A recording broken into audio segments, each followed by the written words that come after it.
Hello everyone and welcome to this video. Today we're going to be talking about the Real Fantasy Cliff Realistic Dildo. So let's get started. So this is the Cliff Realistic Dildo itself.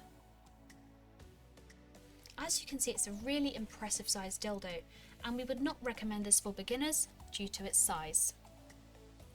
As you can see, it features a realistic ball sack just here, a veiny shaft which is also textured for extra stimulation during use, and a rounded swollen head just here as well.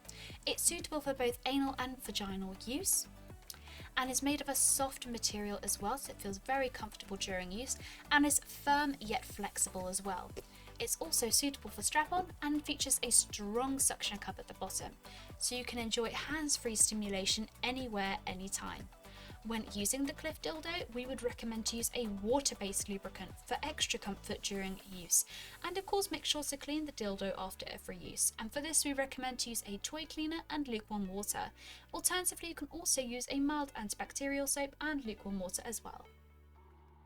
And that is the Real Fantasy Cliff Realistic Dildo. If you have any questions, drop a comment below and we will get back to you as soon as possible. Thank you so much for watching, and we'll see you again next time.